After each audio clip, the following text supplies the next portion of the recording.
Bem-vindos ao Historizando! O nosso assunto de hoje, o nosso curta Historizando de hoje é sobre a igreja e o poder da igreja durante a Idade Média. A gente sabe muito bem que a instituição Igreja Católica cresce bastante e tem uma influência enorme no período da Idade Média, principalmente no sistema feudal da Europa Ocidental. E aqui nesse vídeo você vai entender o porquê disso.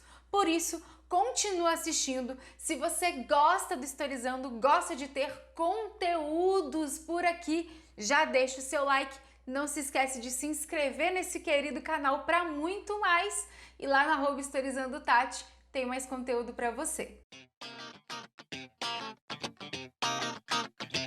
Primeiro, a gente tem que entender que a Igreja Católica, ela não vai surgir na Idade Média, mas o poder que ela alcança, né, e o reconhecimento que ela tem, vem muito desse período.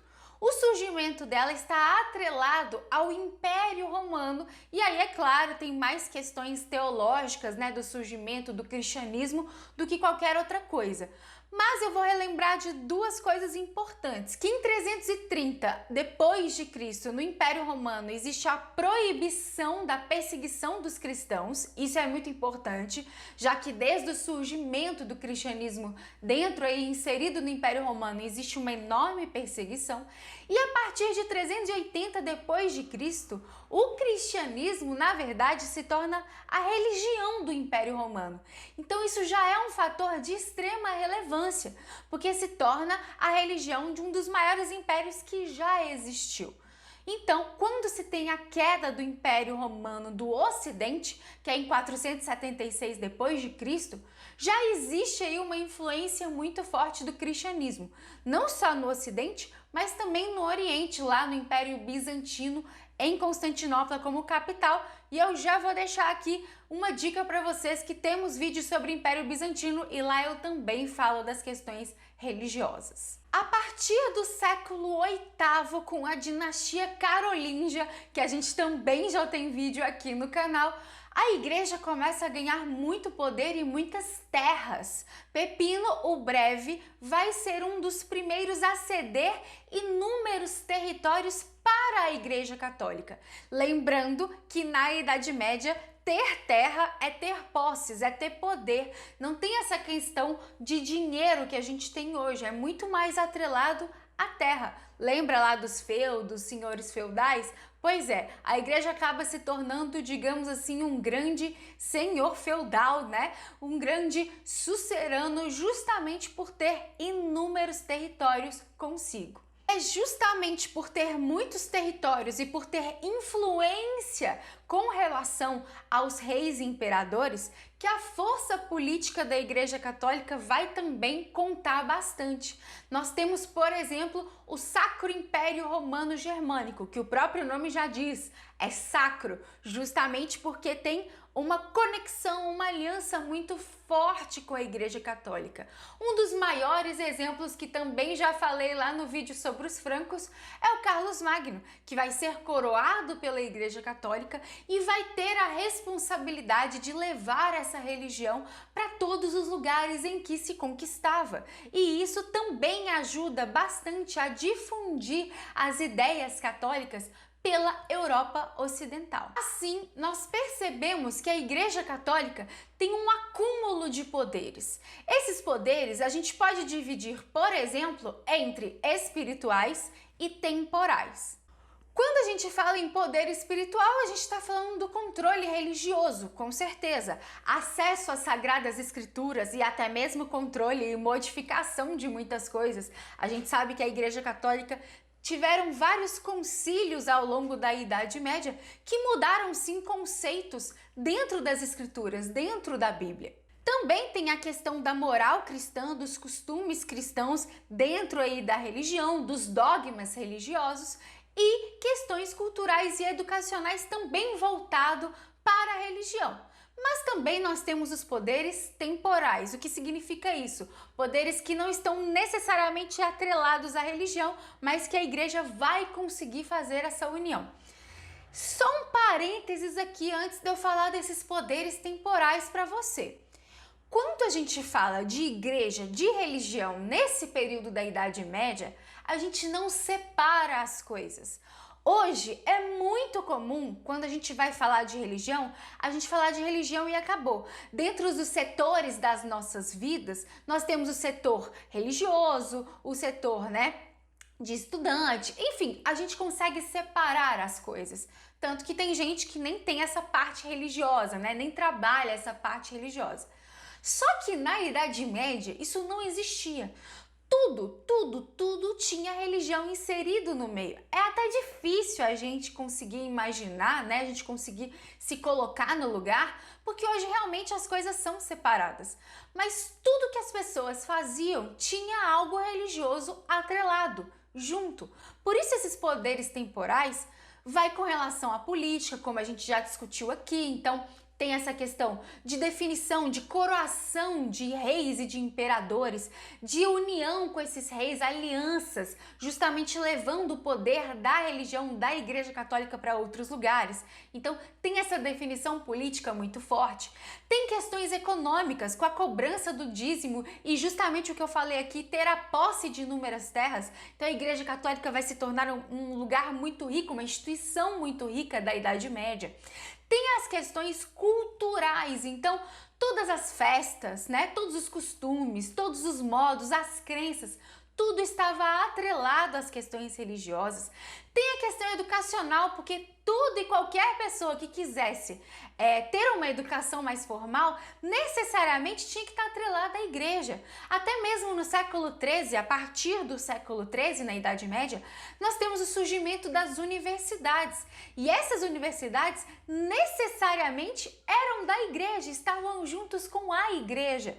Então, todas as pessoas que tinham mais acesso às questões educacionais, à escrita, os próprios copistas, tudo estava necessariamente ligado, atrelado à Igreja Católica. Claro que eu estou falando aqui no ponto de vista da Europa Ocidental, porque a gente está falando dessa questão do sistema feudal. Dentro desse controle também cultural e do cotidiano, é só a gente pensar que qualquer etapa da vida do ser humano tinha a interferência da igreja. Por exemplo, o nascimento. Naquela época não tinha um registro civil do governo, do estado, igual tem hoje. Era a igreja que registrava, era a igreja que batizava. A gente sabe que tem o batismo, como uma questão religiosa muito forte. Os próprios casamentos também, se a pessoa quisesse casar, necessariamente ela tinha que recorrer à igreja.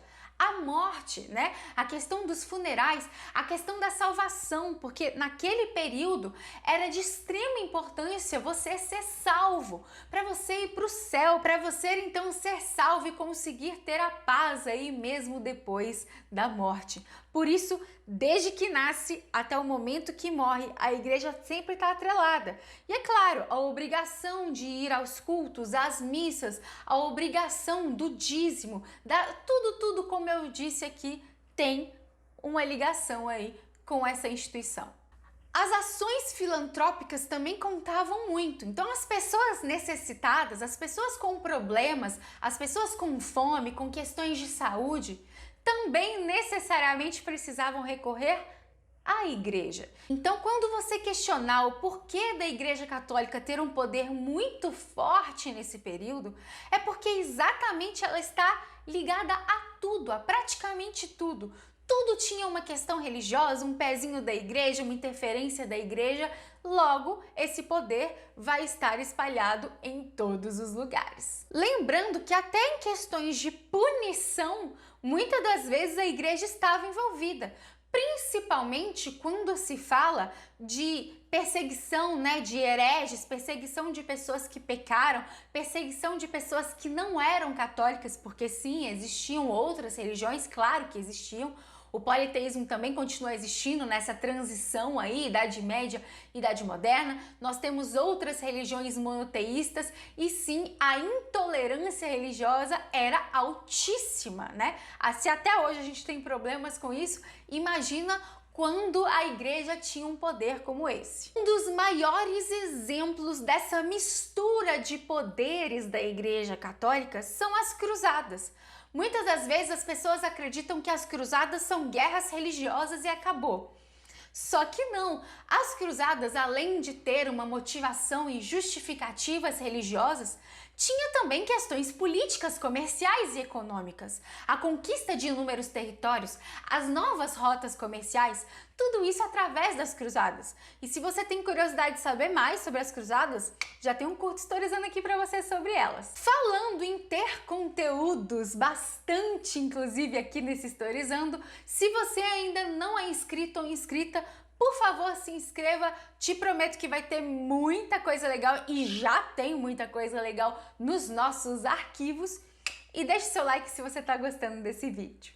Além de todos esses poderes mencionados, nós temos uma rígida hierarquia. Os membros da Igreja Católica tinham uma rígida hierarquia, basicamente dividido entre alto clero e baixo clero. O alto clero, composto na maioria das vezes por nobres, também pode ser conhecido como clero regular. Vai ser mais institucional, vai tomar mais conta aí das escrituras, vão ter uma influência e um poder maior por ser alto clero. Tem aí uma atuação também, entre aspas, mais fechada, porque não tem um contato direto com a população. Então muitos se concentravam nos monastérios e nas abadias e a posse das questões intelectuais. A própria questão das bibliotecas, dos conhecimentos, das escrituras, tudo isso está conectada, ligada ao alto clero. E nós temos o baixo clero ou o clero secular, que vai ter aí uma conexão maior com as camadas populares, né? São os padres aí inseridos nas igrejas, tudo isso mais voltado para essas camadas com contato mais direto com os fiéis, e não só isso, mas passa o recado do alto clero para geral. Nós temos dois momentos conflituosos aí de destaque nesse período da Idade Média com relação à igreja. Em 1054, nós temos a cisma do Oriente, que é o conflito aí entre a igreja do Ocidente e a igreja do Oriente. Lembrando que eu já disse aqui que ainda existiu o Império Bizantino, e o Império Bizantino era muito influenciado também pela Igreja Católica, e essa cisma é justamente essa separação entre Igreja Católica Apostólica Romana e a Igreja Católica Apostólica Ortodoxa do Império Bizantino. Se você quer saber mais por que existiam tantas diferenças, até mesmo diferenças nas crenças, por exemplo, os iconoclastas que não acreditavam nesse culto, a adoração às imagens, ou pessoas que acreditavam aí que Jesus era Deus, que Jesus era humano, tinham várias dessas diferenças que com certeza trazem conflitos nesse momento.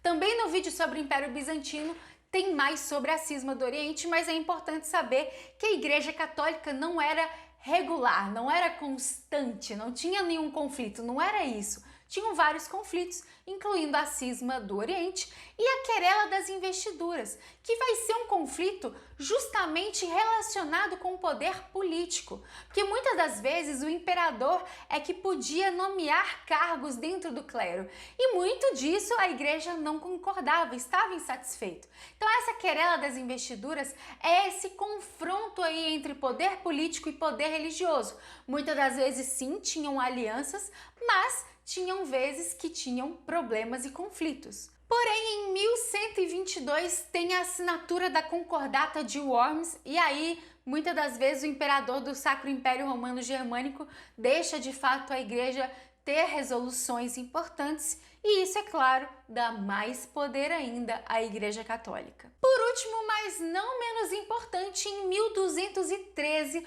o Papa Gregório IX vai criar o Tribunal do Santo Ofício, ou a chamada Inquisição. Então essa perseguição que já existia, perseguição a infiéis, hereges, etc., vai ser mais institucionalizada, porque vão ter tribunais, julgamentos contrários a essas hereges, a essas pessoas que cometiam pecados na visão da Igreja Católica, e até mesmo pessoas que não seguiam a religião católica.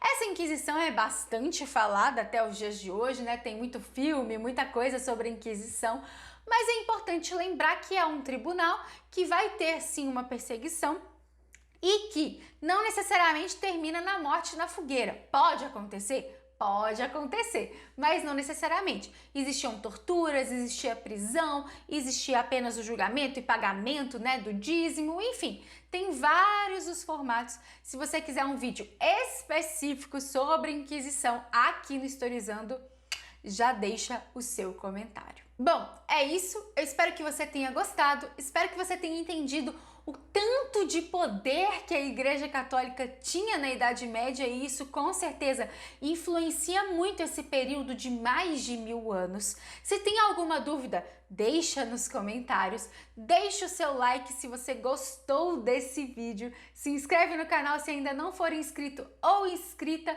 e ajude o Historizando a crescer lá no @historizandotati no Instagram. Tem mais conteúdo para você. Muito obrigada pela sua atenção. Um beijo e até a próxima!